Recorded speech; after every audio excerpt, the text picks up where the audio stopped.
नीति वचन 4 अध्याय 23 वचन। नीति वचन 4 का 23।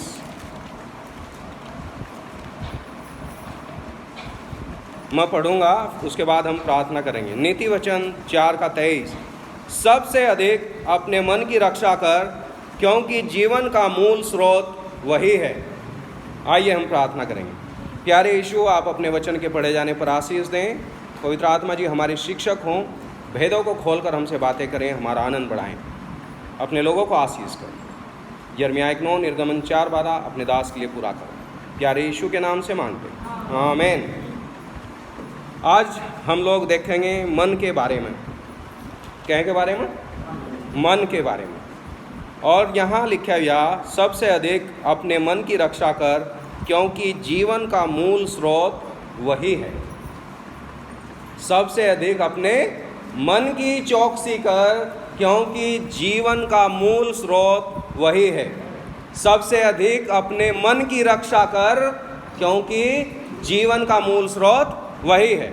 अब मैं आपको बताना चाहता हूँ, यिर्मयाह 17 अध्याय के 9 वचन में लिखा गया है कि मन में तो असाध्य रोग लगा है और उसका भेद कौन समझ सकता है। क्या लिखा गया प्रभु के वचन में? मन में तो असाध्य रोग लगा है। अब यहाँ प्रभु का वचन बता रहा मन की रक्षा कर, लेकिन दूसरी जगह बाइबल में लिख रखा कि मन में तो ऐसी बीमारी लगी है जो ठीक नहीं हो सकती है जी। और मरकुस में तो प्रभु यीशु मसीह ने कहा कि मन से अर्थात मनुष्य के मन से, भीतर से अर्थात मनुष्य के मन से बुरी बुरी बातें निकलती हैं। मन में क्या क्या भरा हुआ, चलो पढ़ लीजिए।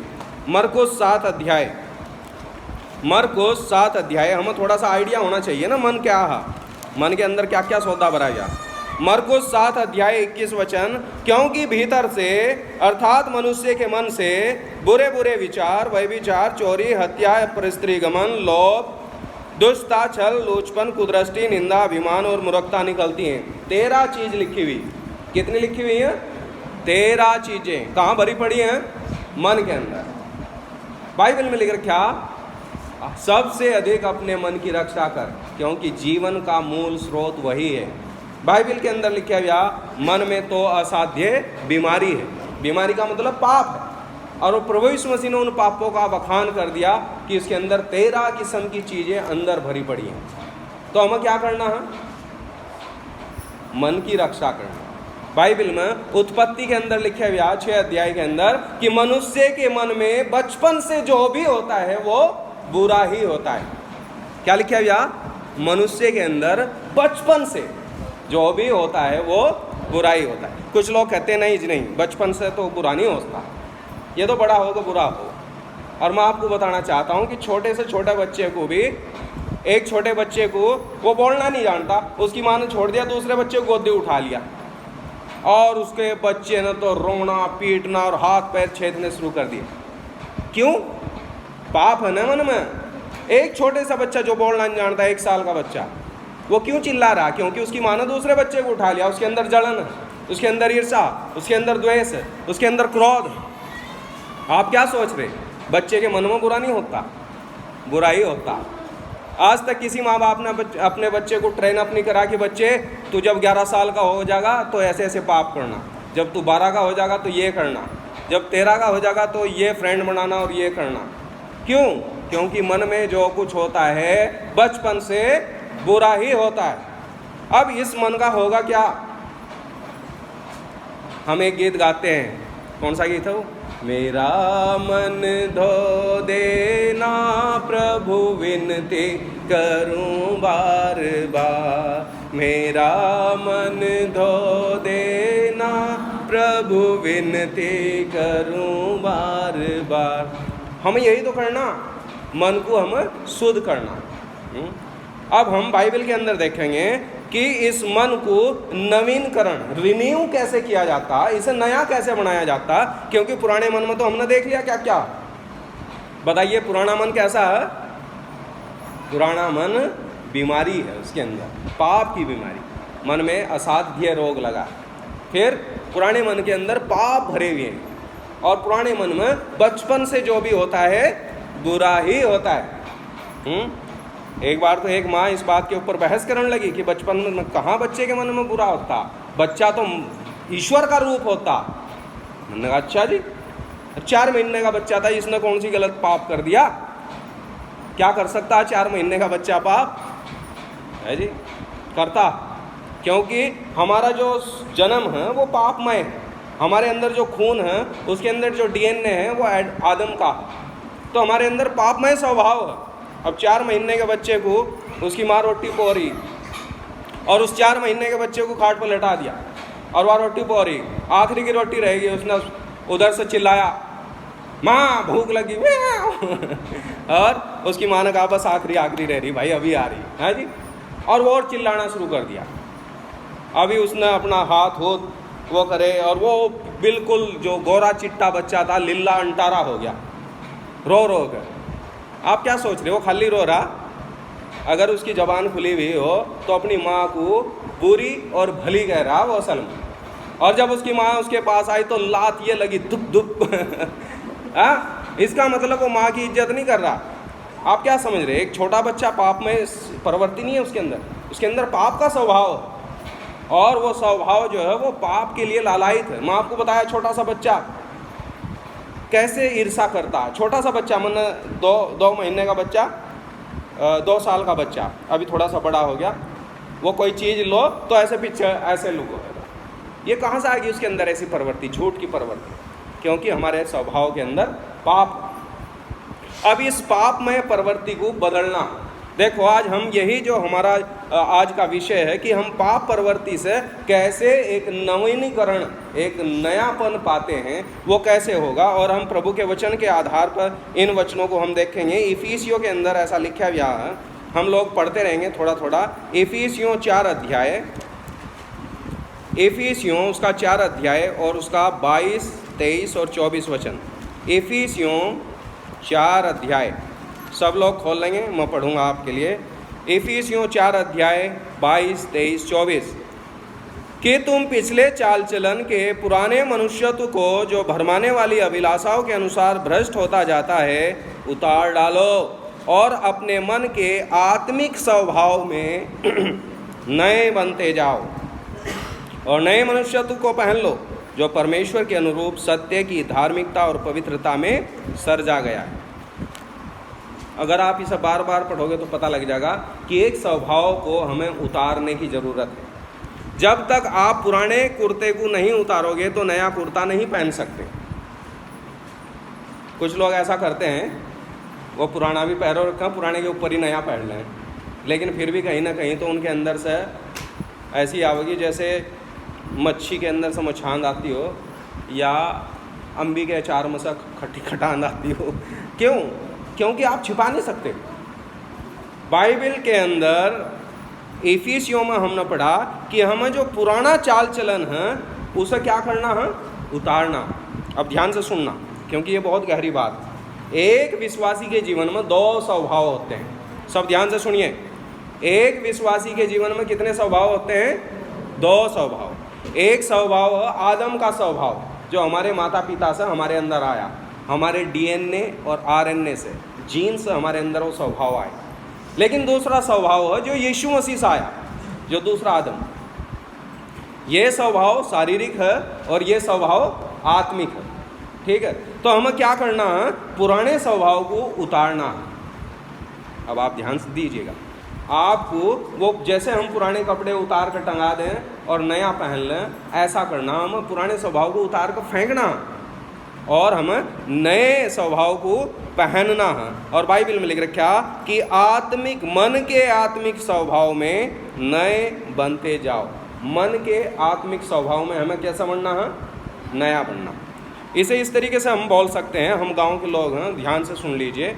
जब आप बुग्गी चलाते हैं, झोटा बुग्गी, तो ऐसी बारिश में दलदल हो रही और उसमें बड़े बड़े खांचे और ली बन जाती हैं, तो उसी खांचे और ली में को एक बुग्गी गई, दूसरी चली गई, तीसरी चली गई, कोई दिक्कत नहीं, उसी में को चलती रहेंगी। लेकिन अगर आपको दूसरी ली बनानी है तो थोड़ा सा मशक्क़त करनी पड़ेगी। समझ लीजिए, अब आपको दूसरी ली बनानी, उस ली को छोड़ना, पुरानी ली, और दूसरी ली को आप बनाने में थोड़ी तकलीफ होगी, लेकिन जब आप बन जाएगी तो उसके ऊपर आपकी गाड़ी आराम से चलेगी। आप अभी तक शायद फिल्मी गीत गाते हैं, ये एक आपकी आदत है, आपकी हैबिट होगी। तो इसे छोड़ने के लिए, इस ली को छोड़ने के लिए दूसरी ली बनानी पड़ेगी, आपको प्रभु के भजन सीखने पड़ेंगे। जब आप सीख लोगे तो ऑटोमेटिक आपके अंदर से प्रभु के भजन निकलेंगे। सपोज कोई एक आदमी है जिनके ऑटोमेटिक उठ तो सारी माँ धी की और ये की वो की बहुत सारी गाड़ियाँ निकली, ये आदत बदलनी है तो क्या करना पड़ेगा, उसकी जगह हमें कुछ और स्थान देना पड़ेगा, स्थान जरूर देना पड़ेगा। अगर किसी को गंदी किताब पढ़ने का शौक़ है तो आपको वो शौक़ बदल कर अच्छी किताब पढ़ने का लेना पड़ेगा, अर्थात उसकी जगह दूसरे को देनी पड़ेगी, ये ली दूसरी बनानी पड़ेगी। और बाइबल में लिख रखा कि हम लोगों को ऐसा करके आत्मिक स्वभाव में नए बनते जाते हैं। समझ में आ गया? देखो, आत्मिक स्वभाव में नया बनने के लिए सबसे पहला काम क्या करना पड़ेगा, अब आप नोट कीजिए।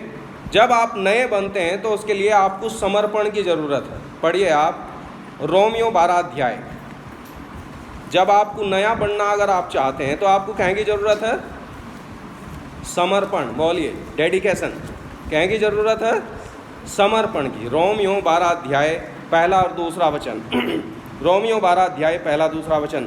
इसलिए है भाइयों, मैं तुमसे परमेश्वर की दया स्मरण दिलाकर विनती करता हूँ कि अपने अपने शरीरों को जीवता और पवित्र और परमेश्वर को भावता हुआ बलिदान करके चढ़ाओ, यही तुम्हारी आत्मिक सेवा है।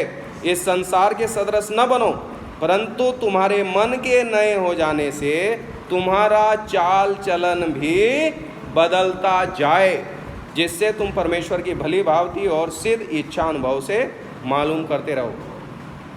तुम्हारा चाल चलन भी बदलता जाए। अगर मान लो मेरा मन बदल गया और चाल चलन नहीं बदला, इससे क्या कहोगे आप? इसका मतलब मन ही नहीं बदला है जी। अंदर का बदलाव बाहर आना चाहिए। अगर आपके अंदर बदलाव है तो बाहर भी वो दिखाई देना चाहिए। अब मैं आपको उदाहरण देना चाहता हूँ। एक आदमी के बारे में मैं बाइबल से उदाहरण दूंगा। एक आदमी था, उसका नाम था जक्कई। कितने लोगों ने सुना जक्कई के बारे में? चलो मैं जल्दी से बता रहा हूँ। एक आदमी था जक्कई नाम का, वो सरदार था, चुंगी लेने वाला था, टैक्स कलेक्टर था, बहुत बड़ा धनवान आदमी था, बहुत पोजीशन वाला आदमी था, लेकिन कद कैसा था उसका? छोटा था। अब एक दिन उसके मन में आया कि मैं यीशु मसीह को देखूं, और वो कोशिश कर रहा था देखने की, लेकिन देख नहीं पा रहा क्योंकि उसका कद छोटा था। अब उसने क्या करा, उसने देखा कि यीशु मसीह इस रास्ते से आ रहा, वो दौड़ा दौड़ा गया और गुल्लर के पेड़ पर चढ़ने की कोशिश करी। बच्चे हंस रहे थे, बड़ा ठट्टा कर रहे थे। वो गिर भी गया, उसका पजामा उलझ के नीचे गिर भी गया, लेकिन भागा। और वो गुल्लर के पेड़ के ऊपर चढ़ने लगा, लेकिन बहुत मोटे मोटे धकोड़े थे, उसको काट रहे थे, लेकिन फिर भी वो उसने छोड़ डाली और वो चढ़ गया ऊपर। और ऊपर चढ़ कर पत्तों में अपने आप को छिपा लिया और देखने लगा कि यीशु मसीह आने वाले। यीशु मसीह ने जैसे नीचे आए, यीशु मसीह ने कहा, है जक्कई, झट नीचे आ, मुझे आज तेरे घर में रहना अवश्य है। और जक्कई दबड़ नीचे आया और उसने कहा, जी आ जाओ। और पूरी तेज भाग लिया, अपने घर गया, अपने घर वाले को कहा, जल्दी जल्दी चाय बनाओ, अरे बच्चों को ये करो, कुर्सी लगाओ, ये करो वो करो, और एकदम से आया। यीशु मसीह उसके घर में गए। लोग बाग मजाक करने लगे, यार कैसा आदमी पापी के घर में जा रहा। लेकिन यीशु मसीह ने उनकी बात पर ध्यान नहीं दिया। और इतने में जक्कई रोने लगा, इतने में जक्कई के आंसू बहने लगे। जक्कई टैक्स कलेक्टर था, पैसा इकट्ठा करता था, सिर्फ लेना लेना लेना काम था।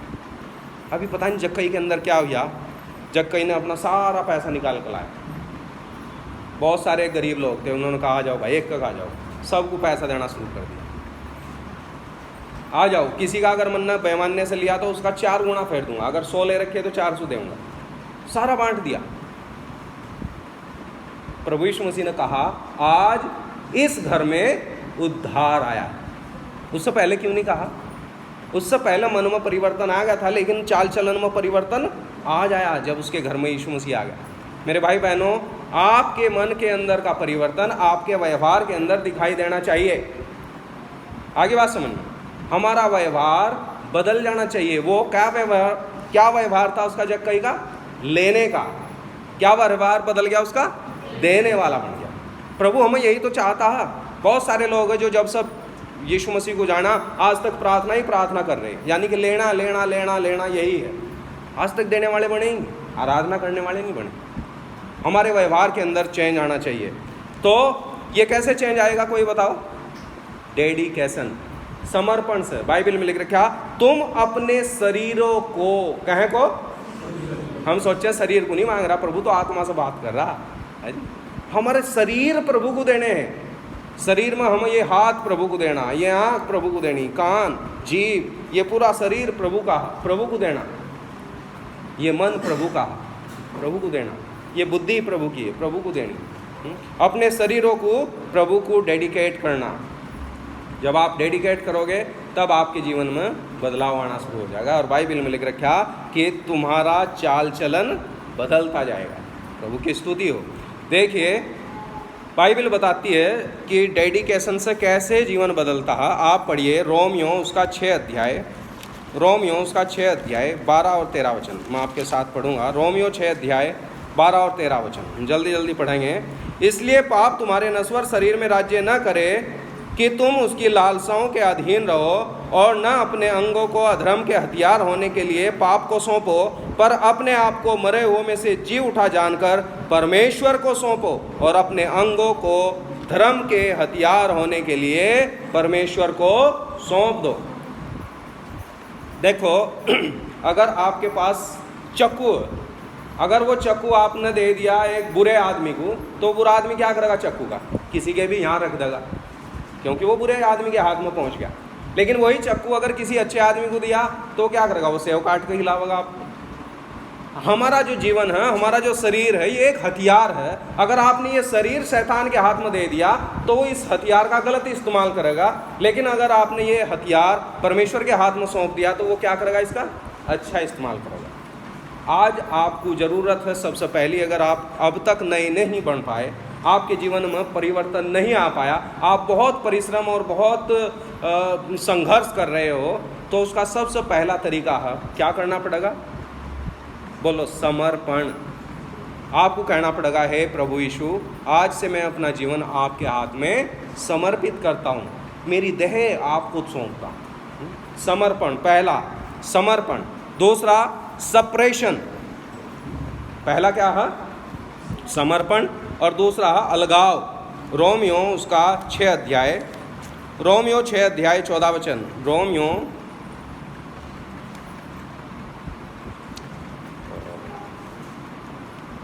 माफ़ करना, कुरिन्थियों, दूसरा कुरिन्थियों 6 अध्याय, दूसरा कुरिन्थियों 6 अध्याय 14 वचन मैं पढ़ रहा हूँ।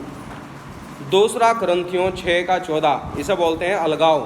पहला है डेडिकेशन, समर्पण, दूसरा है सेपरेशन, अलगाव। 14 वचन में, अविश्वासियों के समान असमान जुए में न जुतो, क्योंकि धार्मिकता और अधर्म का क्या मेलजोल, या ज्योति और अंधकार की क्या संगति। यहाँ साफ लिख रखा, अविश्वासियों के साथ कोई ताल्लुक ना रखो। अगर आप अविश्वासियों के साथ ताल्लुक रखोगे तो आपके जीवन में परिवर्तन नहीं आएगा। बाइबल में लिखा हुआ कि बुरी संगति अच्छे चरित्र को बिगाड़ देती है। अगर आपकी संगति संसार के साथ है तो आप भले ही बाइबल भवन में आते हो, क्योंकि 1 घंटा आप भवन में रहेगा, 24 घंटे 23 घंटे संसार में रहते हो, तो ज़रूरी नहीं कि आप एक विश्वासी हो या विश्वासी जीवन जी रहे हो। ज़रूरी है कि हम अपना जीवन प्रभु को समर्पित करें, और दूसरा हमें अलगाव का जीवन जीना, संसार से अलग जीवन जीना। ठीक है? अलग जीवन जीने से आपके जीवन के अंदर बदलाव आएगा। अगर आप अलग नहीं रहेंगे तो बदलाव नहीं होगा। ये समझ लीजिए, अगर आप मिस्त्री के, आपकी दोस्ती एक मिस्त्री के साथ है और वो ट्रैक्टरों का मिस्त्री, और आप उसके पास जाते हैं, बैठते हैं, उठते हैं, आपने ऐसी वाइट शर्ट पहन रखी है, वाइट पैंट पहन रखी है, आप क्या सोचते हैं? वो ऐसी ही वाइट रहेगी? नहीं रहेगी भाई। आपका कहीं ना कहीं ग्रीस, कहीं ना कहीं काला तेल, कहीं ना कहीं मोबिल, कहीं ना कहीं कुछ लग जाएंगे, आपकी पवित्रता के ऊपर प्रभाव पड़ेगा। इसलिए हम लोगों को अलगाव का जीवन जीना। तीसरी चीज़ है, उसे हम बोलते हैं क्राफ्टिंग, कलम लगाना। देखिए रोमियो उसका 11 अध्याय के अंदर एक वचन पढ़ेंगे, रोमियो 11 अध्याय उसका 24 वचन, रोमियो 11 अध्याय 24 वचन, रोमियो 11:24। क्योंकि यदि तू उस जैतून से जो स्वभाव से जंगली है काटा गया और स्वभाव के विरुद्ध अच्छे जैतून में साटा गया, तो ये जो स्वाभाविक डालियां हैं अपने ही जैतून में क्यों न साटे जाएंगे। ये यहाँ काटा जाना और साटा जाना शब्द है, इसे हम बोलते हैं कलम लगाना। देखिए, अब आप ध्यान से सुनिएगा, मैं हमेशा उदाहरण देता हूँ। एक आम का पेड़ है जो बिल्कुल खट्टल आम, बिल्कुल खट्टा आम है, उसमें आप जरा सा भी मुंह मारोगे तो दोनों आँख बंद हो जाएंगी आपकी, इतना खट्टल है। अभी क्या हुआ, उस खट्टल आम के पास में एक चौंसा का पेड़ है और उस चौंसा के पेड़ में उसे क्या कर दिया, उसे ऐसे रख बांध दिया और ऊपर सूतली कस दी, फिर टेप चिपका दी पूरा, और उसे इधर से क्या कर दिया, काट दिया, उस जड़ में से अलग कर दिया। अभी यही जो सा खट्टल का आम था क्या हो जाएगा, ये मीठा हो जाएगा। क्यों? क्योंकि ये उधर से कट गया और इधर जुड़ गया। आगे बात समझ में। हम लोग जो संसार के लोग थे, हमारे अंदर पाप प्रवृत्ति थी, स्वभाव से हम लोग पापी थे, लेकिन जैसे ही हम यीशु मसीह के संपर्क में आए और उसके साथ जुड़ गए पवित्र आत्मा जी के द्वारा, तो हमारे अंदर क्या आना शुरू हो जाएगा, पवित्रता के फल, हमारा जीवन स्वभाव बदल जाएगा। देखो स्वभाव कैसे बदलता है, ये बिना कटे स्वभाव नहीं बदल सकता। अगर आप अब तक भी आपकी जड़ वहीं फंसी हुई है, आप यीशु मसीह के साथ रह कर कभी नहीं, आप सपोज करो वही पेड़ है लेकिन उसकी जड़ उसी में चिपकी हुई और वो इधर भी कलम कर दिया, तो उसके अंदर क्या लगेंगे, खट्टल के आम। उधर से कटना जरूरी है। आपका और मेरा जीवन के अंदर हमें यीशु मसीह के साथ सटना जरूरी है और संसार से कटना जरूरी है, ठीक है। और पहले नंबर पर क्या था, चलो कभी आप भूल रहे हो, जल्दी जल्दी। नंबर 1 समर्पण। हमें अपना जीवन उसके हाथ में सौंपना पड़ेगा। जैसे मैंने बताया, किसी हथियार को आप चोर को दोगे तो वो उससे लोगों को काट के रहेगा, और अगर अच्छे आदमी को दोगे तो वो सब्जी काटेगा, ठीक है। दूसरे नंबर पर अलगाव, अलग होना पड़ेगा, क्योंकि बुरी संगति अच्छे चरित्र को बिगाड़ देती है। तीसरे नंबर पर कलम लगाना पड़ेगा, अर्थात हमें संसार से कटना पड़ेगा और यीशु के साथ जुड़ना पड़ेगा। जब आप जुड़ जाओगे, मैं एक दिन कैलाशपुर में गया और वहाँ मैंने देखे कि अलग अलग किस्म के गुलाब के फूल हैं, तो उन्होंने जो गुलाब की कलम लगा रखी थी उसमें क्या करते थे, वो कलम लगाते थे। एक छोटी सी आँख सी काटते थे, पेड़े वाले गुलाब की लगाई, टैप लगा दी, फिर दूसरे की आँख सी काटी, सफ़ेद वाले गुलाब की लगाई, टैप लगा दी। और फिर मैंने देखा कि वहाँ पीले रंग के, सफ़ेद रंग के, काले रंग के, गुलाबी रंग के, पता नहीं कितनी किस्म के फूल हो गए। ऐसा ही प्रभु हमारे जीवनों में परिवर्तन करना चाहता है, ठीक है। और फिर हम देखेंगे चौथे नंबर पर, उसे हम बोलते हैं आज्ञाकारी बनाना या उसे बंदी बनाना अपने मन को। पढ़िए आप 2 कुरिन्थियों 10 अध्याय, 2 कुरिन्थियों 10 अध्याय उसका 5 वचन। 2 कुरिन्थियों 10 अध्याय उसका 5 वचन।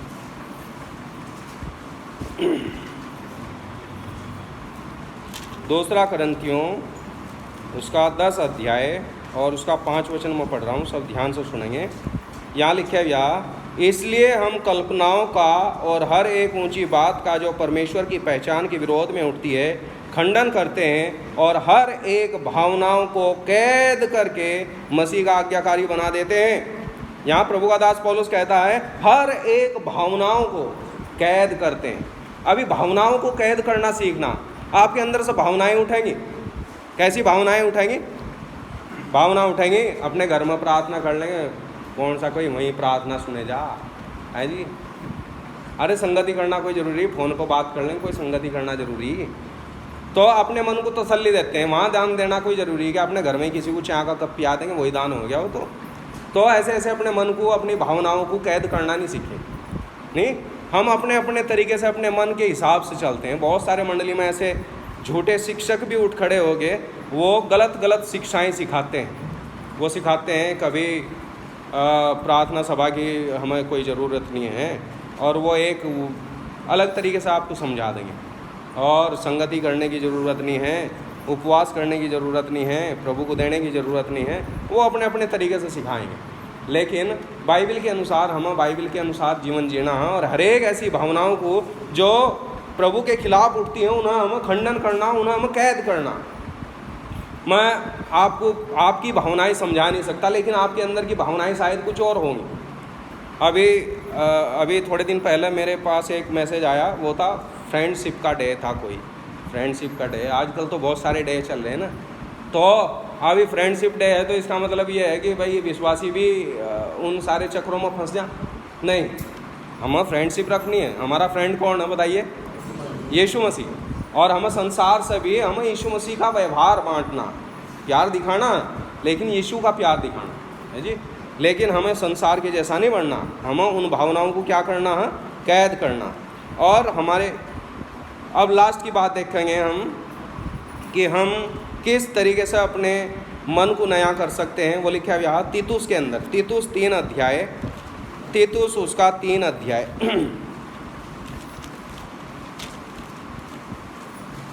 तीतुस 3 अध्याय का 5 वचन मैं पढ़ रहा हूँ, पेज नंबर 300, तीतुस 3:5।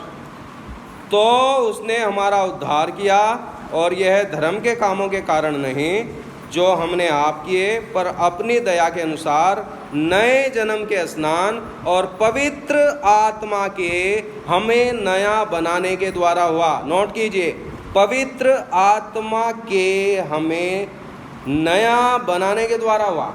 ये पवित्र आत्मा जी का काम है जो हमें नया बनाता रहता है, रोज रोज नया करता, रिन्यू करता, हमारी शक्ति को रिन्यू करता, हमारे माइंड को रिन्यू करता, हमारे आनंद को रिन्यू करता। तो ये पवित्र आत्मा जी का काम है जो हमें नया बनाता। देखिए, आप ध्यान से सुन लीजिए। आप पुराने लोग, आप पुरानी स्वभाव, आप पुरानी बातों की ओर नहीं देख सकते। आप नए लोग हो, आपको नई बातों और नए व्यवहार के बारे में सोचना।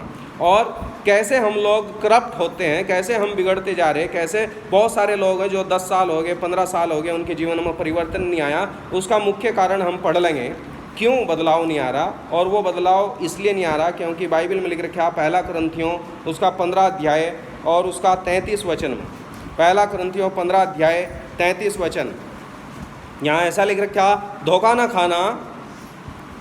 खाना बुरी संगति अच्छे चरित्र को बिगाड़ देती है। ये की पॉइंट है। आप कितने भी अच्छी संगति में रहते हो, आप दुनिया के सबसे बेस्ट चर्च के मेंबर हो, लेकिन आपका जीवन नहीं बदल सकता जब तक आप उस बुरी संगति को नहीं छोड़ोगे। आपको अलगाव का जीवन जीना ही पड़ेगा। अब मैं आपको बता रहा हूँ, एक आदमी के अंदर 3 किस्म की बात होती है। एक आदमी को हम 3 विभाग में बांट सकते हैं, और मैं पढ़ूंगा नहीं, आपको बताऊंगा सिर्फ। पहला विभाग है, एक इंसान शुरुआत में पापी होता है, और बाइबल में लिख रखा है रोमियो 3 अध्याय के 33 वचन में, सब पापी हैं और परमेश्वर की महिमा से रहित हैं। हम सब पापी हैं। अब ये तो है स्टेप 1, सब पापी हैं। अब स्टेप 2 में आते हैं, उसे हम बोलते हैं कार्नल मैन। कार्नल मैन का मतलब है एक शारीरिक आदमी।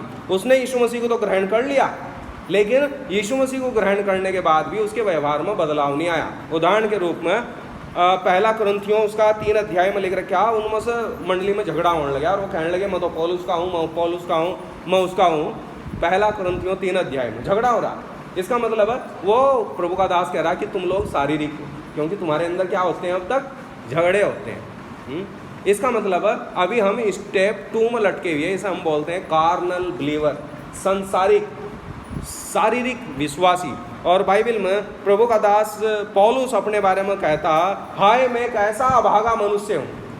क्या बोलता है रोमियो 7 अध्याय में, हाय मैं कैसा अभागा मनुष्य हूँ, मुझे इस मृत्यु के देह से कौन छुड़ाएगा। क्योंकि मैं जो कुछ करना चाहता हूँ वो मुझसे हो नहीं पाता, और जो मैं करना नहीं चाहता वही मुझसे हो जाता।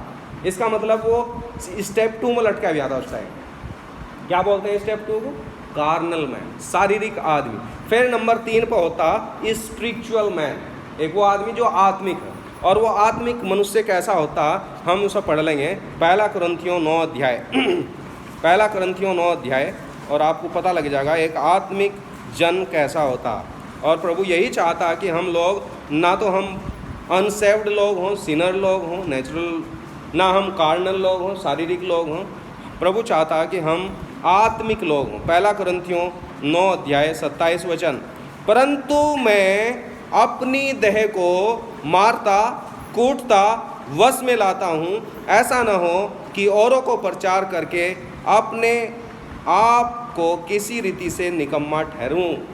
देखो, ये है एक आत्मिक जन की पहचान।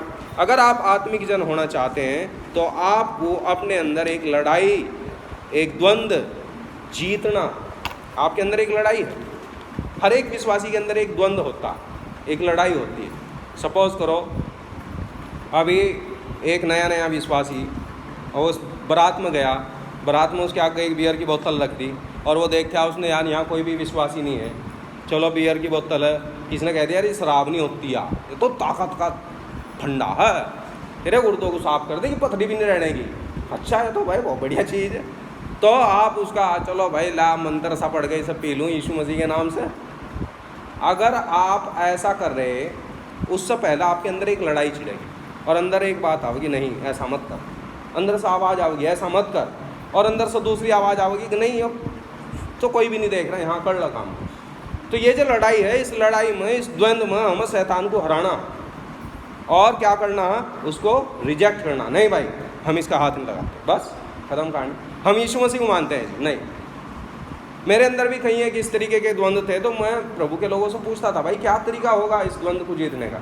तो उन्होंने बताया कि मेमने के लहू के द्वारा और अपनी गवाही के द्वारा तुम उसके ऊपर विजयी हो जाओगे। और मैं अपनी गवाही देनी चाहिए। मैं बीए में पढ़ता था और मैंने क्लास में खड़े होकर कहा मैं यीशु मसीह को मानता हूँ और यीशु मसीह ने मेरा जीवन बदल दिया, बस। उसके बाद कुछ भी नहीं। प्रभु बचाता है आपको, पाप से बचाता है आपको। एक द्वंद्व लड़ना, आपके अंदर एक लड़ाई है, आपके मन में लड़ाई है।